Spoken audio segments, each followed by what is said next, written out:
Hello everyone, I'm Liza Novo and today we'll continue our exploration into the rich but challenging history of the indigenous cultural communities and indigenous peoples in southern Philippines. This is part 2 of our report where we'll journey through history from the Spanish colonial period to the present, discovering the struggles and resilience of these communities. Let's dive in! So here is the outline for my report. First, the historical context. Second, the indigenous rights and legislation. Third, the current challenges. And fourth, the summary. So let's start by traveling back in time to the Spanish colonial era. Imagine living peacefully on the land your ancestors have called home for generations. Suddenly, strangers from across the sea arrive. They bring not just new faces and foreign beliefs, but soldiers and missionaries who claimed that all land belongs to the King of Spain. This belief was based on the Regalian Doctrine, a law that said the Spanish crown owned everything. The indigenous peoples, of course, resisted. They fought to keep their land, their traditions, and their way of life. Yet, despite the resistance, they began to be pushed aside. Even when World War II brought Japanese occupation, these colonial systems didn't change and the indigenous communities were still marginalized. Their fight to hold on to their land had only just begun. Fast forward to the late 19th century. Spain is gone, but the Americans have taken over. They brought a new set of rules and a new kind of control. Although the Americans spoke of democracy and inclusion, indigenous peoples found themselves even more marginalized. The Regalian Doctrine stayed, and private land ownership was introduced. Now, more outsiders, often businesses, could claim lands that indigenous communities had used for centuries. The situation worsened as indigenous lands became desirable for industries like mining and agriculture. During this time, several laws were passed that deeply affected indigenous peoples. In 1902, the Torrens system was introduced requiring land to be officially registered. Many indigenous people didn't have formal paperwork, so their lands were taken. The Philippine Commission Act No. 178, 1903 declared that unregistered lands belongs to the government, further displacing indigenous communities. The Mining Law of 1905 allowed outsiders to claim land for mining, taking resource-rich areas from indigenous peoples.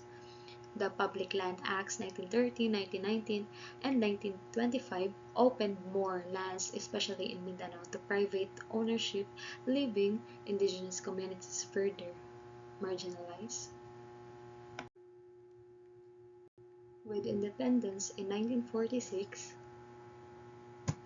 you might expect things to improve for the indigenous peoples, but even with the 1935 and 1987 constitutions recognizing some indigenous rights, the state still held control over land and resources. Indigenous communities were encouraged or often forced to assimilate into mainstream Filipino society, and their traditions were often disregarded. Yet, the indigenous people didn't give up.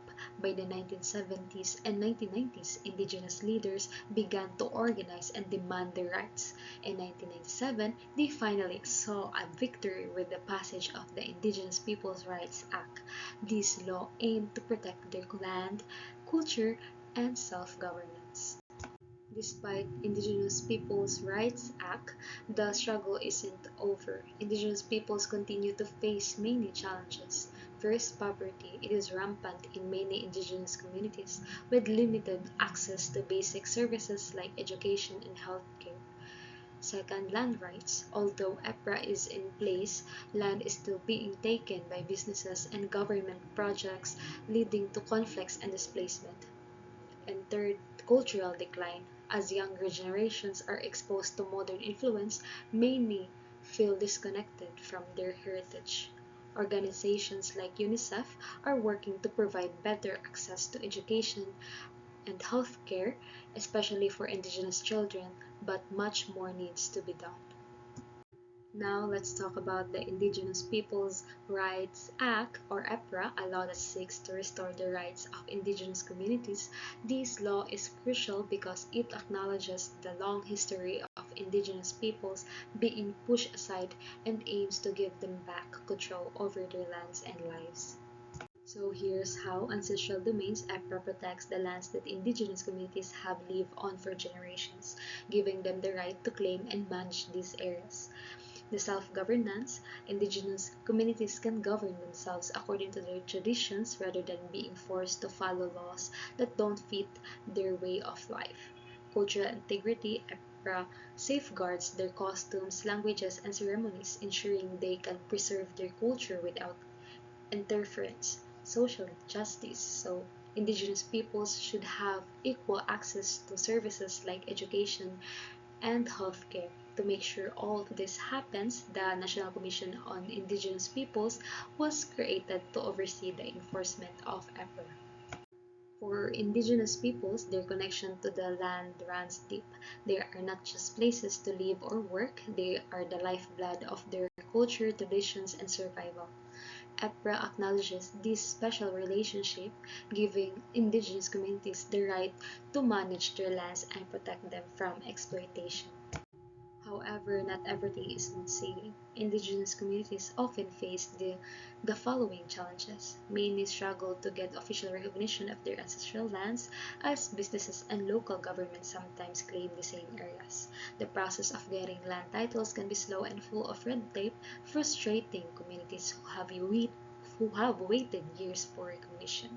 Big businesses, especially in industries like mining, often resist indigenous land claims. These companies have money and influence, making it harder for indigenous communities to fight back. In southern Mindanao, indigenous people spread across several provinces face a unique set of challenges.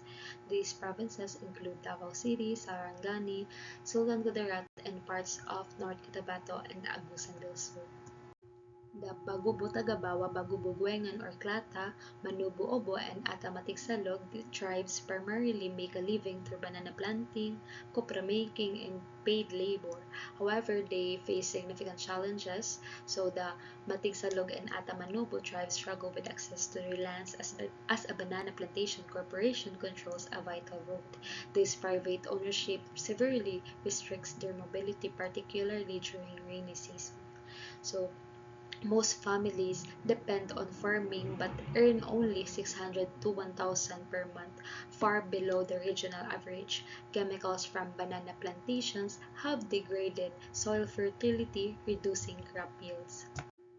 Younger generations face bullying in schools, pushing many to abandon their traditions. The community is divided on whether working for the banana corporations is beneficial, weakening their political cohesion. In Sarangani, Dabilaan, Tiboli, Manubo, and Tagakaulu tribes face a range of issues. The Tiboli tribe's agricultural lands have lost fertility due to the crop diseases, with little governmental support to restore productivity. Unstable incomes from farming and rice labor result in daily earnings of just 100 pesos. Practices such as polygyny and early marriages limit educational opportunities for young women, continuing cycles of poverty. Despite efforts like the Sarangani Indigenous People Development Program, many communities remain politically isolated. Home to the Sama Bajau, Subanen, Kalibugan, and Sama-Samal tribes, the Subanen people are tenant farmers on their ancestral lands, but titles were claimed by non-indigenous peoples before the Indigenous Peoples' Rights Act, leaving them at a disadvantage. Poor roads make it difficult for the community to sell their products, further lowering income. Traditional farming methods are being abandoned as younger generations shift toward modern practices. With limited political power, the Subanen people struggle to advocate for basic infrastructure like roads and irrigation. The Bilyaan, Manubo, Tiduray, Bacobo, and Ilianin tribes mainly rely on subsistence farming and brewmaking or tahite. The Manubo communities lack sufficient agricultural land, which forces them into subsistence farming that barely meets their needs. Families earned only 500 to 1,000 per month from making brooms. Inadequate transportation infrastructure isolates them further.